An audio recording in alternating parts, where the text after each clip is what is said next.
Мен Сооронбайды президент кылган үчүн жазамды алып түрмөдө отурам. Экс-президент Алмазбек Атамбаев абакта отурган үчүн кайгырбайт деле, бир аз ден соолугуна кабатыр экен. Эртеби кечпи элдин колдоосу менен бошоп чыгаарына ишенет. Мен Сооронбайды президент кылган үчүн Кудайдан жазамды алып атам. Өзүмдү жектейм, ал эми башка кылмыштар, иштер мага жабышпайт. Өлбөсөм элдин астында акталам деп Атамбаевдин ишенимдүү айтканында кандай сыр бар? Көрөгөчтүк жагын эске алсак, бир баленин үстүнөн чыкпага элек. Мындай суроолордун түйүнү чечилеби? Булак Азия News. Эл чындыкты билсин.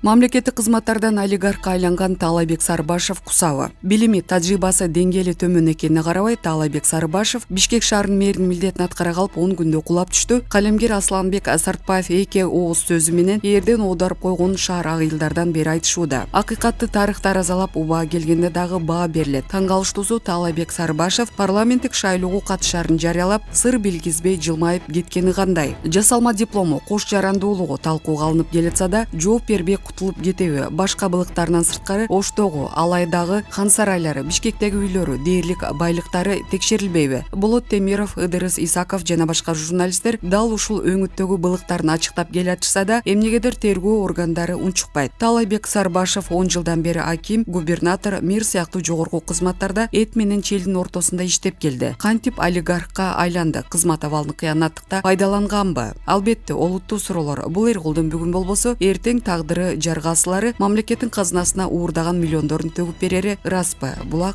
Азия News. Эл чындыкты билсин.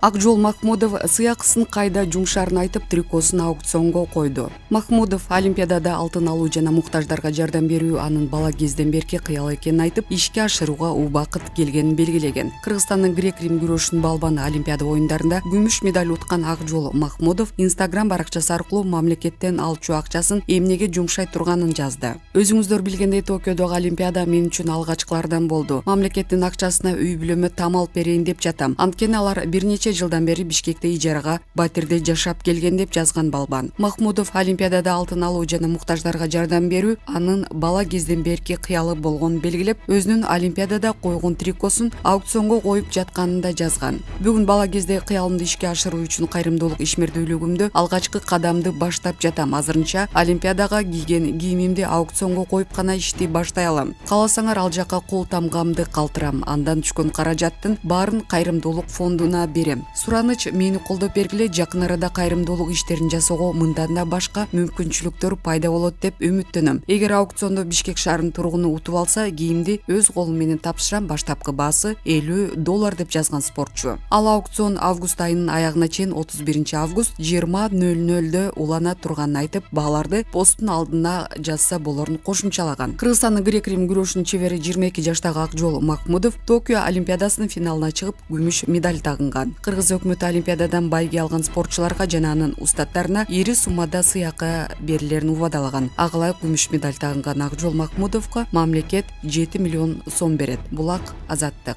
Эл чындыкты билсин. Шаардык сот Төрөбай Зулукаровдун баш коргоо чарасын 24-августка жылдырылды. Бишкек шаардык соту жогорку кеңешинин депутаты Төрөбай Зулукаровдун баш коргоо чарасын 24-августка жылдырды. Бул тууралуу анын жакындары билдиришти. Маалыматка караганда саат 10:00 белгиленген соттук отурум Зулукаров белгисиз себептерден улам сотко алынып келинбегендиктен сот анын баш коргоо чарасын кароону 24-августка жылдырган. Шаардык соттун имаратынын алдында депутаттын колдоочулары, тарапташтары чогулуп Зулукаровдун акталышын талап кылышты. Эске сала кетсек, Төрөбай Зулукаров кумтөр кенин иштетүүгө байланыштуу коррупциялык иштерди тергөөнүн алкагында 31-майда УКМКга суракка чакырылып, андан соң кармалган. Ал учурда УКМКнын тергөө абагында камакта. Булак Кадам Медиа. Эл чындыкты билсин.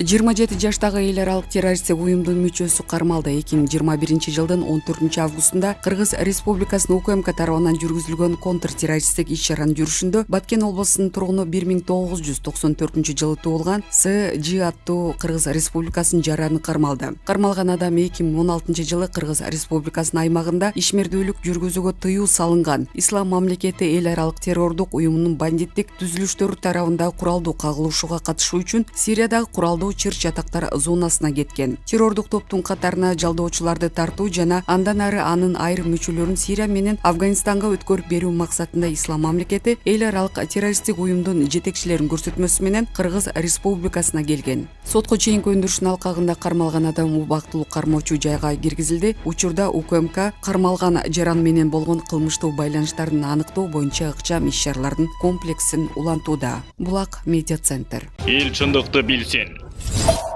Ауганстандан чыга албай калгандардын моңу. Талибан кыймылы Ауганстандын баш калаасы Кабулга 15-августта кирип жарандык согуш аягына чыкканын жарыялагандан кийин жайкын тургундар коңшу өлкөлөргө качуу амалын издей баштаган. Айрым өзбек жана казак тектүү ауганстандыктар үйгө камалып жардам күтүп жатканын айтышууда. 15-августта Талибан кыймылы Ауганстандын баш калаасы Кабулду басып алды. Ошол күндөн бери өлкөдөн чыгып кетүүнү көздөгөн жарандардын саны күн сайын көбөйүүдө. Рейдтер агенттигинин маалыматына ылайык акыркы күндөрү 2200-гө жакын батыштын дипломатиялык өкүлчүлүктөрүнүн кызматкерлери талиптердин качкын ауганстандыктар аскердик учактар менен өлкөдөн чыгарылган. Бирок талиптердин көзөмөлүндө калган карапайым эл чет өлкө түгүл көчөгө чыккандан кооптонуп жатканын айтышууда. Алардын бири Кундуз шаарынын тургуну казак тектүү ауганстандык жаран Абдуллах ал бутунан жарат алганын, бирок ооруканада дарыгерлер баш болуп, бардык кызматкерлер качып кеткенин азаттыкка айтып берди. Мен Кундуздагы базарда соода кылам. Талибан шаарга кирип келгенде борбордук базарда бомба жарылып, жаракалардын бири бутума тийди. Кундузда клиника жок, анан Кабулга машина менен качып келдим. 3 күн ооруканада жаттым, дарыгерлер бүгүн келген жок. Ал талиптерден коркуп качып кеткен. Азыр бир үйдө жашырынып олтурам, деди Абдуллах. Ал үйүндө жубайы, 3 кызы жана бир уулу менен турарын. Акыркы үмүтү казак өкмөтүнүн келе турган жардам экенин айтып кейди. 2016-жылдан бери Казакстанга кетүүгө аракет кылып жатам, бирок бара алган жокмун. Мен Казакстанга барып, чоң атамдын эли менен жашагым келет. Ауганстанда жашоо кыйын болуп калды. Мага Казакстанга аялым менен барууга жардам бериңиз, дейт Абдуллах. Ал эми Ауганстандын Жевизжан провинциясында жашаган өзбек тектүү депутат Халиме Седев азаттыкка талиптер анын үйүнө келип суракка алган жана үй бүлөсүн коркутканын билдирди. Мен Ауганстандын парламентинин депутатымын. Азыр айламды таппай олтурам. Күнүгө талиптер келип үйүмө келип коркутуп жатат. Менден башка мамлекеттик кызматкерлердин баарын алып кетишти. Түрк тилдүү мамлекеттерден жардам сурадым, бирок жооп жок. Эгер мен жакын арада өлкөдөн чыгып кетпесем бутага алынамбы деп коркуп олтурам, дейт Ауганстандык депутат Седев. 15-августта талиптер Кабулду алган маалда банкта кезек күтүп отурганы белгилүү режиссер Ауган фильм компаниясынын жетекчиси Сахра Карими соц тармактардагы баракчасынан көчөдөгү башаламандыкты түз шагылдыра баштаган. Ал шаарга чыгып, Талибан шаарга кирди, биз кача баштадык. Бул боевик кинодон үзүндө эмес, бул Кабулдагы чындык. Дүйнө мунун баарын карап турат, деп абалды сүрөттөгөн. Булак Азаттык.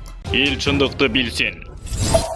Кыргызстандагы альпинизм, опурталдуу туризмдин келечеги. Кыргызстанда соңку жылдары тоо туризми жандана баштады. Адистер бул тармактын келечеги бар экенин белгилеп келишет. Анткени мен альпинисттердин коопсуздугун камсыздаган шарт көңүл жылытпайт. Аскада кыйылган өмүрлөр. Акыркы айда Кыргызстандагы бийик чокуларга чыккан 2 альпинист каза болуп, 2 дайынсыз болууда. Кабары чыкпай жаткандардын арасында британиялык коомдук ишмер, укук коргоочу Мехри Джафари да бар. 4-августтан бери Кыргызстанда бийик чокуларга чыгуу үчүн келген 2 чет турист каза болуп, экөөнүн дайыны чыкпай жатат. Асман тиреген чокуну көрүү үчүн келип ажал тапкан 2 адам Орусиянын жарандары болгон. Орусиянын ТАСС агенттиги 8-августта Санкт-Петербургтан келген Валентин Михайлов аттуу альпинист жеңиш чокусуна чыгып бара жатып кар алдында калганын жарыялады. Ушул эле маалымат булагы 11-августта Сергей аттуу дагы бир орусиялык келинчек Наталья менен Хан Теңири чокусуна чыгып бара жатып 6000 метр бийиктикте каза болгонун кабарлады. Эртеси анын сөөгүн куткаруучулар лагерге түшүргөн. Жубайы Наталья тирүү калган.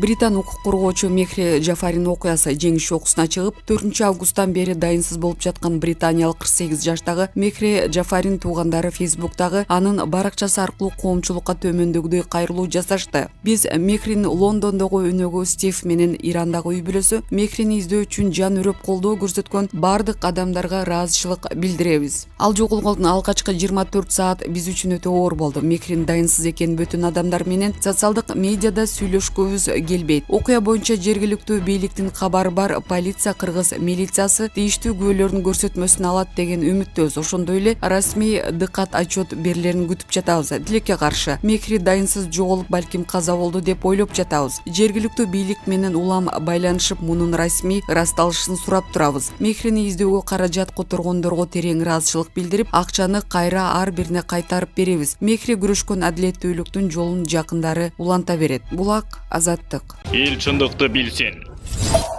Бишкек Манас аэропорту унаа жолунда айдоочу жөө адамды өлтүрүү сүзүп кетти. Бул тууралуу Чүй облустук жол кыймылынын коопсуздугун камсыздоо башкы башкармалыгынын маалымат кызматынан билдиришти. Билдирүүгө ылайык кырсык кечээ 19 август күнү болжол менен саат 20:30 шамаларында болгон. Анда аталган унаа жолунда жөө адам өтүп баратканда сүзүп кеткен. Натыйжада болжол менен 35-40 жаштардагы жөө адам жеринде каза болгон. Учурдан аты жөнү такталып тергөө уланууда. Булак Сокол Медиа. Эл чындыкты билсин.